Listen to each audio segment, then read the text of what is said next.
Ne t'ai-je pas donné cet ordre? Fortifie-toi et prends courage. Ne t'effraie point et ne t'épouvante point, car l'Éternel ton Dieu est avec toi dans tout ce que tu entreprendras. Josué chapitre 1 verset 9, bien-aimé, cette parole s'adresse à quelqu'un. Si tu sais que cette parole s'adresse à toi, bien-aimé, réponds Amen.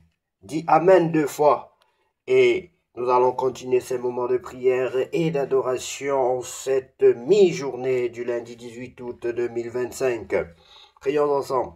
Seigneur fidèle et bon, en ce milieu de journée, je viens à toi avec un cœur reconnaissant.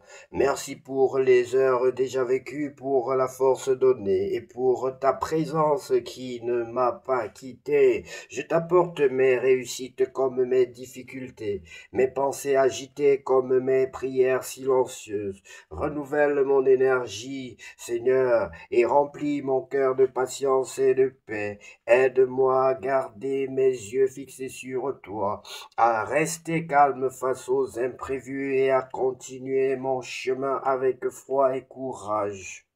Ta parole déclare dans le livre de Josué chapitre 1 verset 9 que ne t'effraie pas, ne t'ai-je pas donné cet ordre, fortifie-toi et prends courage, ne t'effraie point et ne t'épouvante point, car l'Éternel ton Dieu est avec toi dans tout ce que tu entreprendras.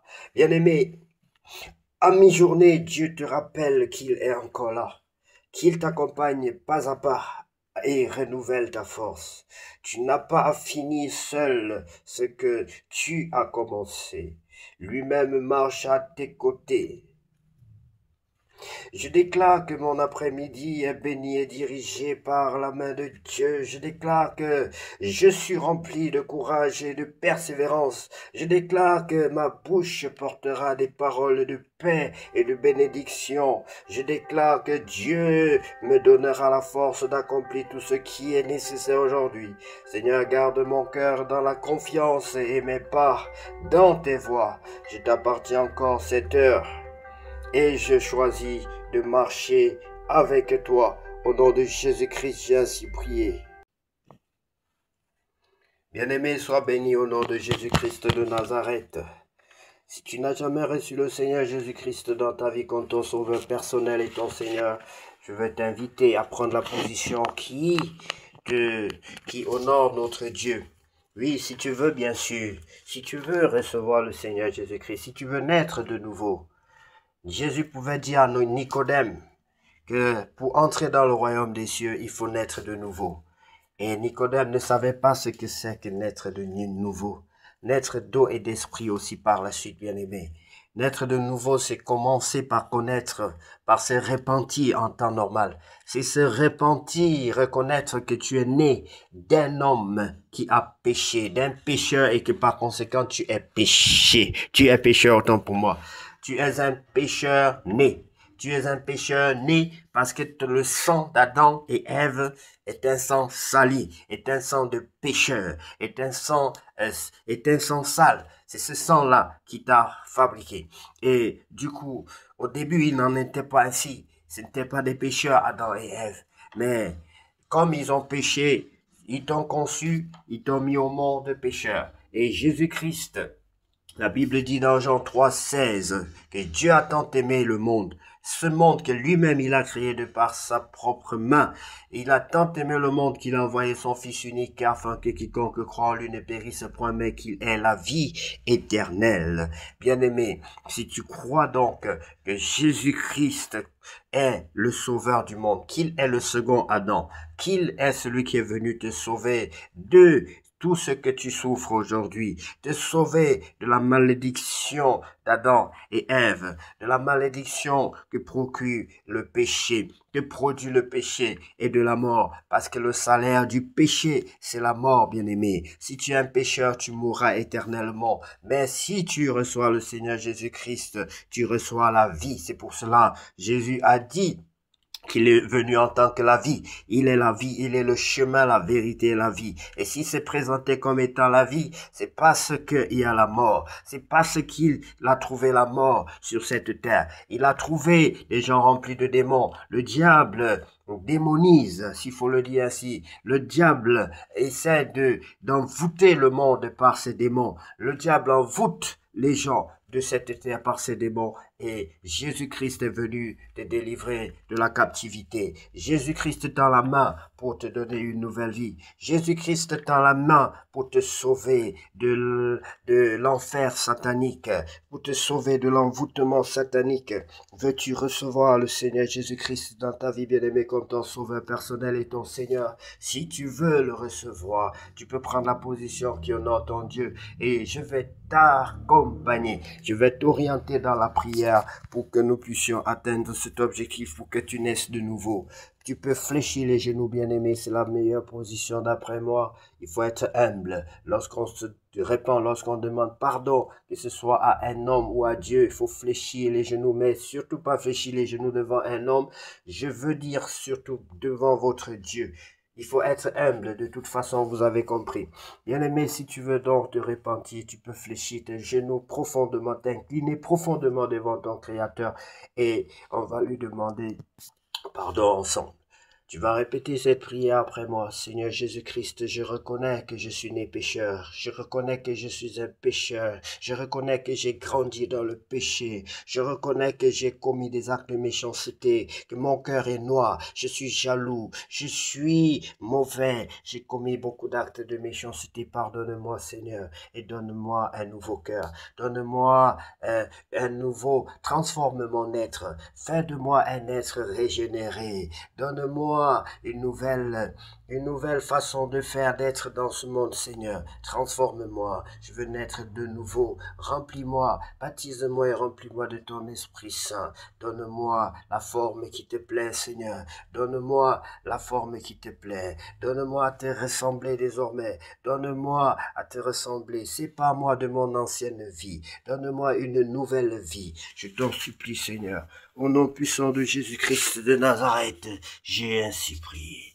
Amen. Bien-aimé, si tu as fait cette prière de tout ton cœur, sache que le Seigneur est tout-puissant pour te sauver. Sa main n'est pas courte, ni ses oreilles sourdes pour te sauver, mais c'était ton péché qui t'éloignait de lui. Et maintenant que tu reconnais que Jésus-Christ est le Fils de Dieu, qu'il est venu te sauver, sache que désormais tu es un enfant sauvé. Tu es né de nouveau, bien-aimé. Sois béni et sois heureux. Nous allons lire la parole de Dieu pour grandir, bien-aimé. Tu dois demeurer dans la parole de Dieu. Pour que la main de Dieu soit sur toi, demeure dans la loi de l'Éternel et pratique-la. Demeure, attache-toi. La Bible dit que mon peuple périt faute de connaissance. Tu as besoin de connaître Dieu. Pour connaître Dieu, il n'y a pas mille moyens, bien-aimé. La meilleure façon de connaître Dieu, c'est de lire sa parole. C'est de lire sa parole et de demander à son esprit de nous donner la révélation de ce que nous lisons, de nous aider à comprendre ce que nous lisons, de nous aider, et Dieu a tout fait, il a tout accompli. À l'époque, il n'y avait pas le Saint-Esprit. Souvenez-vous, bien-aimés, que lorsque Jésus part, il promet à ses disciples le Saint-Esprit. C'est parce que ce Saint-Esprit-là n'était pas répandu systématiquement sur toute chair. Et il leur avait promis que je vous enverrai mon esprit. Et c'est quand l'Esprit de Dieu est descendu, quand les disciples de Jésus ont reçu l'Esprit de Dieu, que la peur a disparu de leur vie. C'est quand ils ont été baptisés le jour de la Pentecôte, bien-aimés, quand ils ont reçu la promesse, la puissance de Dieu, qu'ils ont commencé à comprendre ce que Jésus leur disait, Jésus leur disait en parabole. Ils ont commencé à prophétiser, à dire des choses comme des dieux. Et lorsque tu as l'Esprit de Dieu, tu deviens un enfant de Dieu. Si tu n'as pas l'Esprit de Dieu, tu ne peux pas plaire à Dieu, bien-aimé, parce que c'est ta nature charnelle qui prend le dessus. C'est ta nature charnelle qui est plus fort à ce moment-là, qui prend le dessus dans ta vie. Mais quand tu es baptisé de l'Esprit de Dieu et que tu te laisses conduire par l'Esprit de Dieu, tu feras des choses extraordinaires. Jésus pouvait dire, vous ferez plus que ce que j'ai fait. Jésus n'a eu que 3 3 ans de ministère, 3 ans pour pouvoir exercer efficacement son ministère, mais il te donne des années et des années et des années pour faire davantage, pour faire mieux. Et il a si bien dit que vous ferez mieux, plus que ce que j'ai fait. Oui, bien-aimé, le Saint-Esprit de Dieu est indispensable pour plaire à Dieu et pour faire des choses extraordinaires. Bénissons notre Dieu au nom de Jésus. Lisons la parole de Dieu sans plus tarder. Je crois que nous allons avancer dans le livre de... Ouais, j'espère que nous sommes bien au chapitre, voilà, au chapitre 8 du livre d'Esdras. Les compagnons d'Esdras. Voici les chefs de famille et les généalogies de ceux qui montèrent avec moi à Babylone sous le règne du roi Artaxerxès, des fils de Phiné, Gershom, des fils d'Ithamar, Daniel, des fils de David, Atchouf, descendants de Shekania, des fils de Parioche, Zacharie, et avec lui 150 hommes enregistrés, des fils de Pacha, Moab, El, Joénaï, fils de Zerachja, et avec lui 200 hommes, des fils de Shekania, le fils de Jachaziel, et avec lui 300 hommes, des fils de Dadin, Ebed, fils de Jonathan, et avec lui 50 hommes, des fils d'Élam, Esaïe, fils d'Atalia, et avec lui 70 hommes, des fils de Shephatia, Zebadia, fils de Michaël, et avec lui 80 hommes, des fils de Joab, Abdias, fils de Jéel, et avec lui 218 hommes, des fils de Shélomite, le fils de Josiphia, et avec lui 160 hommes, les fils de Bébaï, Zacharie, fils de Bébaï, et avec lui 28 hommes autant pour moi, des fils d'Azgad, Joshanan, fils d'Akatan, et avec lui 110 hommes, des fils d'Adonikam, les derniers dont voici les noms, Eliphelet, Jéel et Shemaéja, et avec eux 60 hommes, des fils de Bigvaï, Outaï et Zaboud, et avec eux 70 hommes. Je les rassemblai près du fleuve qui coule vers Ahava, et nous campâmes là 3 jours. Je dirigeais mon attention sur le peuple et sur les sacrificateurs, et je ne trouvais là aucun des fils de Lévi. Alors je fis appeler les chefs Eliezer, Ariel, Shemaéja, El, Nathan, Jarib, El, Nathan,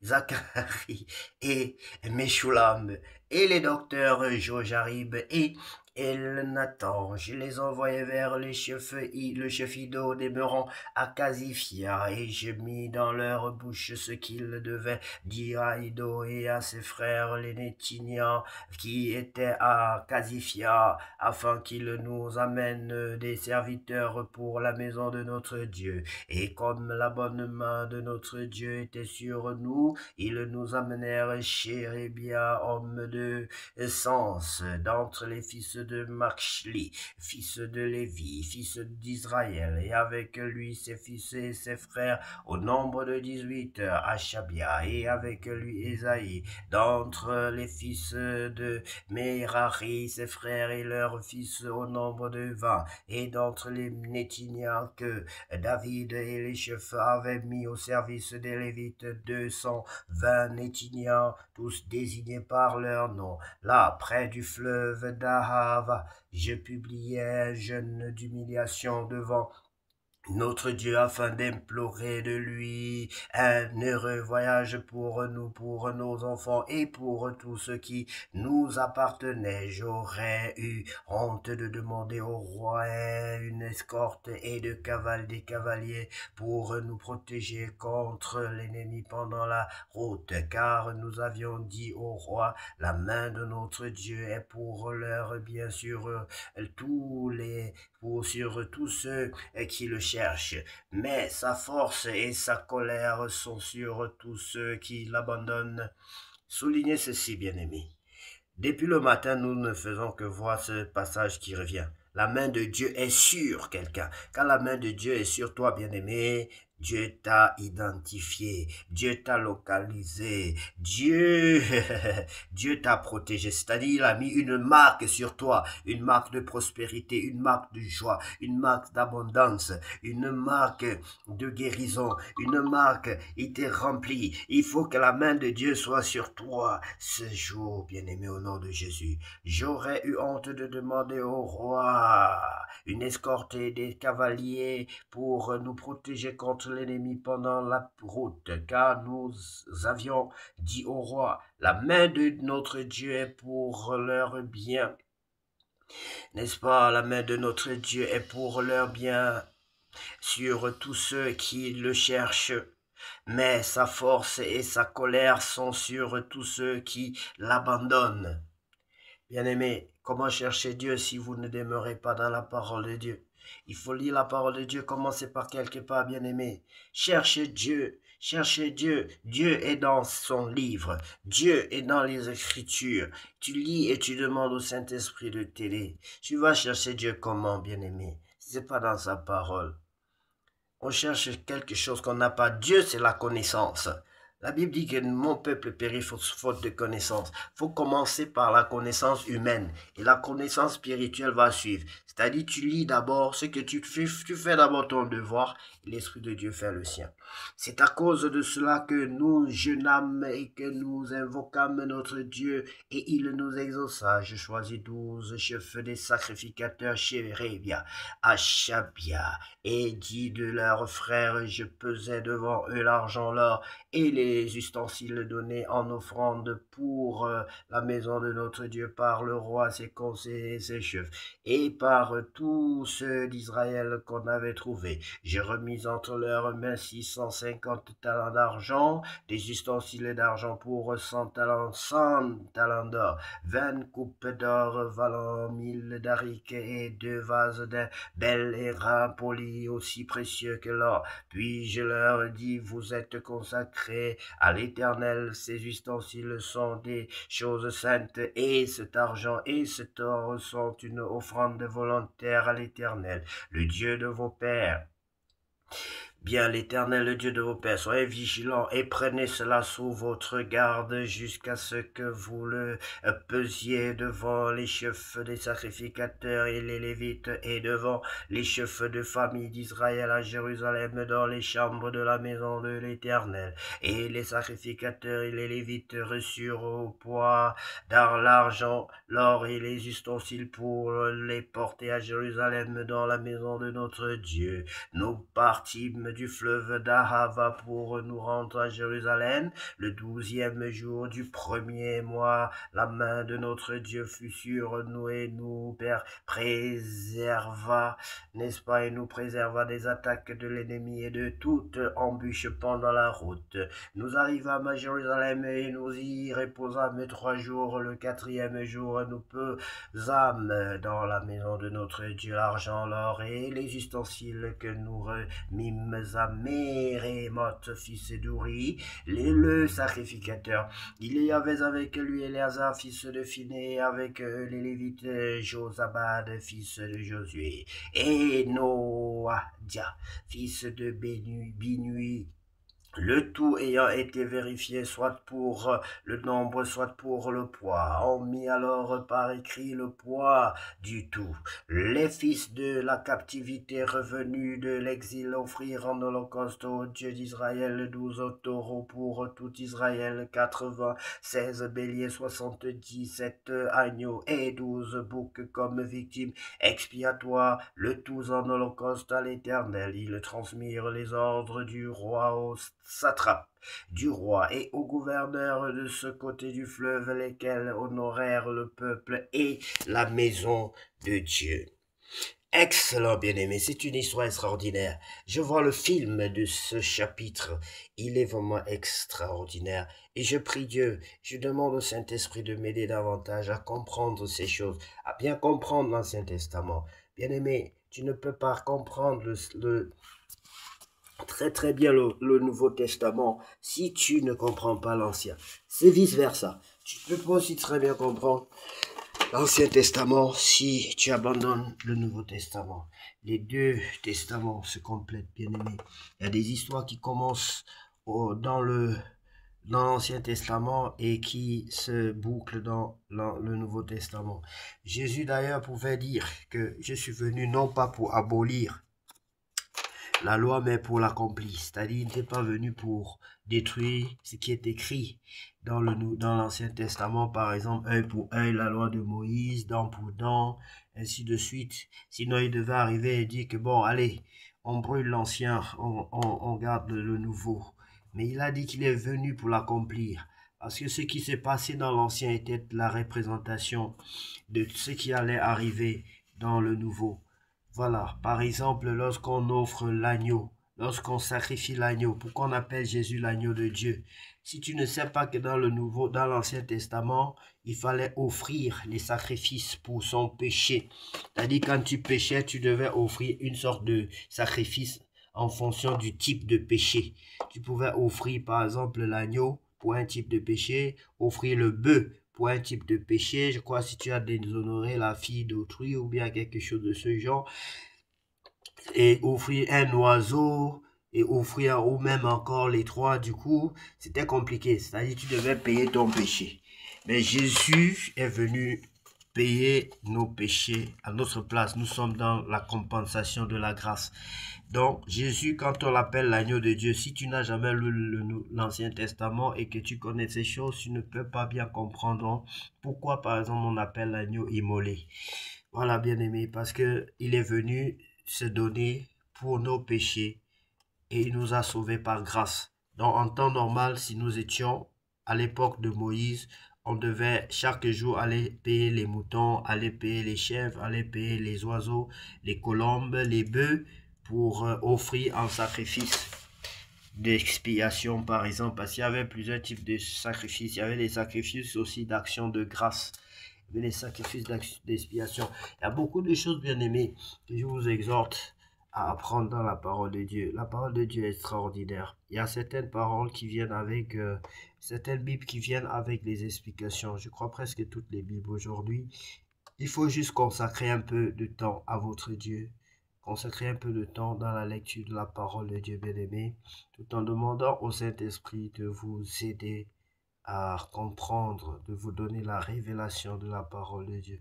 Bien-aimé, qu'à notre Dieu revienne la gloire, la puissance et l'honneur, et que Dieu nous accorde la connaissance qui nous aide à fuir l'échec et à fuir, je veux dire, la déchéance à venir. La déchéance à venir, bien-aimés. Soyez bénis au nom puissant de Jésus-Christ de Nazareth. Nous avons ainsi prié. Amen. Je suis particulièrement heureux parce que Dieu m'a donné la guérison, la force. Dieu m'a donné des secrets pour être en forme toute la journée et je pourrais partager ces secrets avec vous. Pour ceux qui sont assez patients, parce que je sais que sur 100 personnes aujourd'hui, il y aura peut-être que une personne qui va lire la parole de Dieu ou écouter la parole de Dieu jusqu'à la fin. Nous sommes conscients. Nous sommes conscients. Mais Dieu travaille aussi avec ça. C'est-à-dire que Dieu travaille avec la fidélité. Dieu ne travaille pas forcément parce que tu fais quelque chose où il y a beaucoup de vues, 1000 vues, 1 million de vues. Non.